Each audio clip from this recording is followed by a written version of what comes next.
कि एक तरफ सिंचाई से प्राइम मिनिस्टर कहते हैं कि साहब हम किसानों को पानी पहुंचाएंगे, उनकी आय दुगुनी करेंगे, हर कीमत में हमें उनके खेतों तक पानी ले जाना है। दूसरी तरफ इस तरह की योजनाओं को हम बहुत ही कैजुअल तरीके से ले रहे हैं। जनता के पैसों की एक तरह से बर्बादी है और ऐसे लोगों के खिलाफ हमें ज़ीरो टॉलरेंस अपनाना होगा।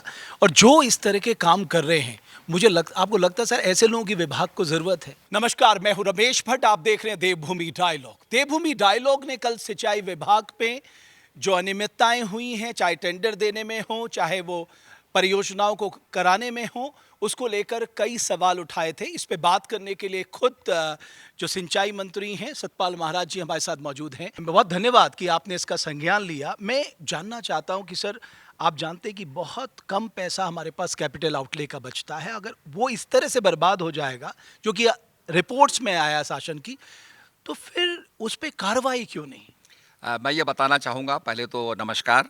आपने जो जिन बातों पर आपने जो है हमारा ध्यान आकर्षित किया है, उसमें जनपद हरिद्वार के लक्सर विकास खंड में स्थित सुभाषगढ़ सिंचाई नगर की निर्माण की योजना में जो अनियमितता हुई है, तो उसके लिए जो है आरोप पत्र और उत्तर स्पष्टीकरण मांगा गया है।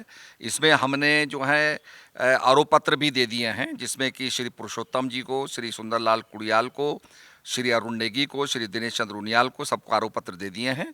और इसके लिए जांच समिति जो है बना दी गई, गठित कर दी गई है। जांच समिति की आख्या जो है अप्राप्त है, वो अभी आने वाली है।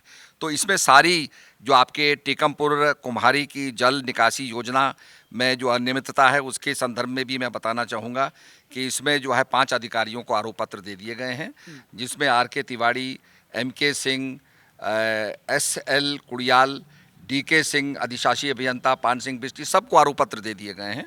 इसमें अभी रिपोर्ट हमारे पास आने वाली है और इसके बाद जो है इसमें चार्जेस फ्रेम होंगे। तो मैं भ्रष्टाचार को टॉलरेट करने वाला नहीं हूँ। जहाँ जहाँ भी कोई अनियमितता है, कोई शिकायत हमारे पास आती है, उसकी तत्काल हम लोग जांच कराते हैं और आरोप पत्र जिसमें दे दिए गए हैं। लेकिन आपको लगता है ये वाकई मतलब जनता के पैसों की एक तरह से बर्बादी है और ऐसे लोगों के खिलाफ हमें ज़ीरो टॉलरेंस अपनाना होगा? और जो इस तरह के काम कर रहे हैं, आपको लगता है सर ऐसे लोगों की विभाग को ज़रूरत है?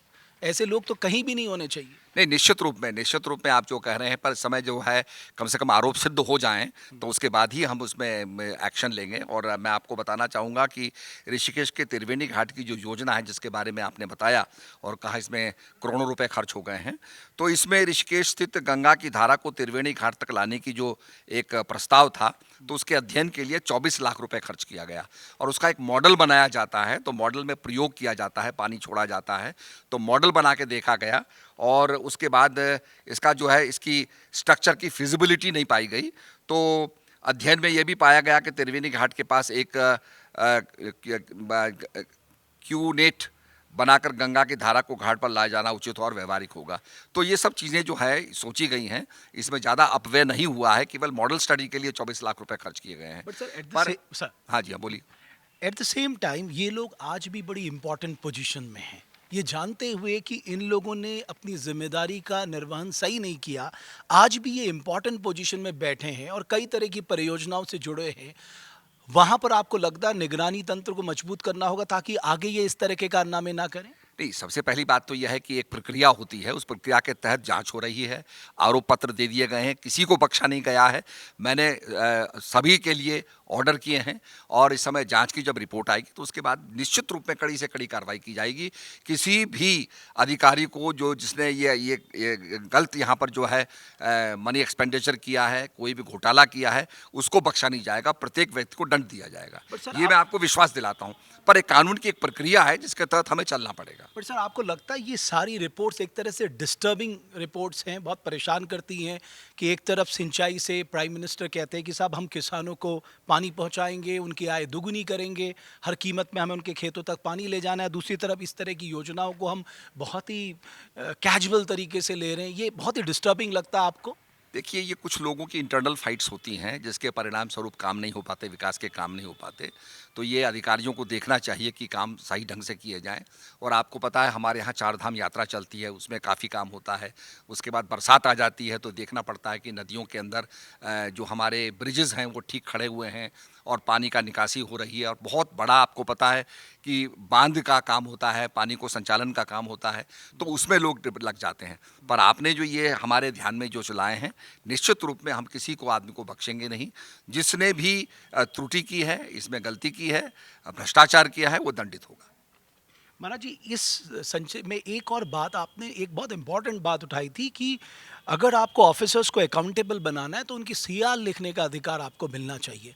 आपको लगता है ये वाकई एक बहुत बड़ा मुद्दा है और इस पे चर्चा शुरू होनी चाहिए? निश्चित रूप में मैं आपका भी सहयोग चाहूँगा, सभी पत्रकारों का सहयोग चाहूँगा, सभी जनप्रतिनिधियों का सहयोग चाहूँगा, विधायकों का सहयोग चाहूँगा और मंत्रियों का भी सहयोग चाहूँगा, क्योंकि सीआर लिखना बहुत आवश्यक है।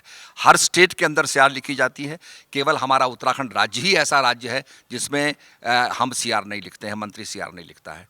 उससे जो है मैं समझता हूँ कुछ लोग जो हैं निरंकुश हो गए हैं, तो सीआर लिखना बहुत आवश्यक है। मैं जब केंद्र में मंत्री था तो हम सीआर लिखते थे और उसके अंदर अनुशासन रहता था। आज जो इनिशिएटर है वो चीफ सेक्रेटरी इनिशिएट करता है, रिव्यू भी चीफ सेक्रेटरी करता है और मुख्यमंत्री एक्सेप्ट करता है।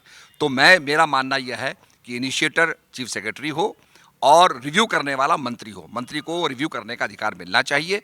मुख्यमंत्री तो एक्सेप्टिंग अथॉरिटी है, उनकी अथॉरिटी को कोई चैलेंज नहीं कर रहा, उनकी अथॉरिटी बरकरार रहेगी, पर मंत्री की बात सुनी जाएगी। मंत्री के नीचे जो सेक्रेटरी काम कर रहा है उसने कैसा काम किया, इसकी आख्या मंत्री को लिखने का अधिकार होना चाहिए। एक लास्ट सवाल, बिकॉज इसमें से ज़्यादातर शासन की रिपोर्ट्स या जो कमिटीज़ की रिपोर्ट्स हैं वो 2021 में आ चुकी है। आपको लगता है कि इसमें ज़्यादा डिले नहीं होना नहीं, चाहिए? डिले नहीं है, इसमें 202 में आ चुकी हैं और इसके बाद जो है इसमें कार्रवाई हो रही है, हम सब करने वाले हैं। ठीक। हाँ जी, हाँ। तो सिंचाई मंत्री सतपाल महाराज का स्पष्ट तौर पे कहना है कि जो लोग भी करप्शन में इन्वॉल्व हैं या अनियमितता में इन्वॉल्व हैं उनके खिलाफ सख्त कार्रवाई की जाएगी। एक तय प्रक्रिया के तहत उन लोगों को चार्जशीट दी गई है और उनसे जवाब मांगा गया है।